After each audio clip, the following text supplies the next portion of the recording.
flint and steel is one of the most enjoyable ways to make a campfire, at least for bushcrafters it is. But if you really think about it, it's sort of bizarre because you need flint and steel and you need char. But to make char, you need a campfire. And that's why we have flint and steel, because we're trying to make a campfire. So if we don't have a campfire, we can't make char, or can we?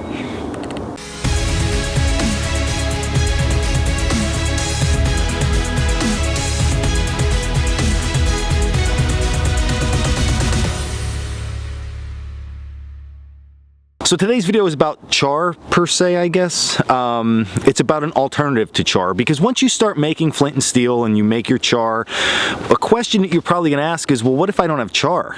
I can't make a fire now with my flint and steel set because I don't have a fire to cook my char. So what do I do? Well, there is an option. And that plant that we're looking for is this, milkweed. Now, milkweed during the summer and spring and even now, is very easy to identify. They have these big pods on them, okay? Right now, this time of year, they look gray, but of course in the summer when everything's green, these things are green also. They are at some point edible. And inside the pod itself, what you're gonna see is there are these like fluffy little things with seeds on them, okay? They are attached to something that looks somewhat yellow. Okay, I'm gonna pull that right out. And this is what we are going to be using for our flint and steel, okay? This thing will take a spark, ember up, and be great for a bird's nest. So I'm gonna look around. Normally where you find one milkweed pod, there's a lot more. So I'm gonna look around, I'm gonna find some more of these just to up our probability of getting this successfully. And then we're gonna head into camp and see if we can light one up. So here's a close-up shot of what this inside looks like. And then what you'll also notice are ones that I didn't remove yet. So in this case, if I just stick my hand in here and pull this out, we want to try not to crush it too much because we want all this very thin material, but that's what we're looking for. So I'm going to gather a bunch of those. As you can see here, they're in all these different pods. Some don't have, but a bunch of them do. Now this ovum I pulled right out of the pod, so you're gonna notice there's some seeds on, so we can just get rid of that. We don't need that, but you don't have to throw it away like I did. You can keep that to add in. That's a flash tinder. It'll fire up real quick, okay? Now we have what the ovum is, okay, and this is what we're gonna ignite. But you still need to process it a little bit. At this point, what I typically do is I break it in half. You can cut it, you can rip it, whatever. So I'm gonna break this in half,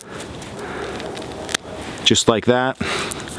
And now I'm gonna put this on my flint and steel and we're gonna ignite it. So here's what's up. I grabbed more of that ovum out of some other milkweed pods, broke it all in half. We're gonna place it on my stone, the same as if we were doing flint and steel with char cloth. Now we're gonna get a good hold on everything and we are gonna start throwing some sparks. You notice I kept it up in my work area.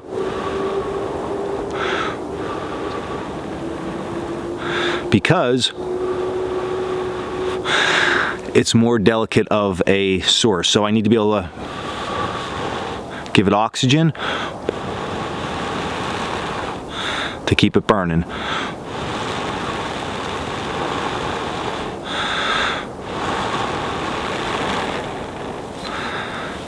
All right. So hopefully you can see now.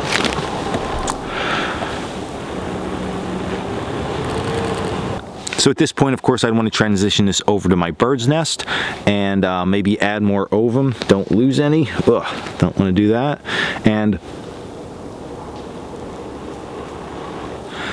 keep that ember on a burning. And there you have it. That is what you do with your flint and steel set if you don't have char to make your fire. So try your hardest, your absolute best to always have that char cloth along with you. But if for some reason you run out of it, there is always this option to use milkweed ovum, and it's just fun. So my little task for everybody is to go out in your environment if you can find this, and even if it's not working when you first find it, take it home, let it really dry out, and just make sure that you know what you're working with. Once it dries guys out and you try it and you get it ignited, you'll be able to make a mental note that you know what it is. So when you are out in the field, if you want to try it right off the land because the conditions are a little bit better, you can. So another solid tool for the toolbox for all the Coalcracker fans out there. So hey, thanks everybody for watching this video. Click the link below to subscribe. Check us out over at coalcrackerbushcraft.com for all our school and merchandise and the cool stuff. And until the next video, stay in the woods.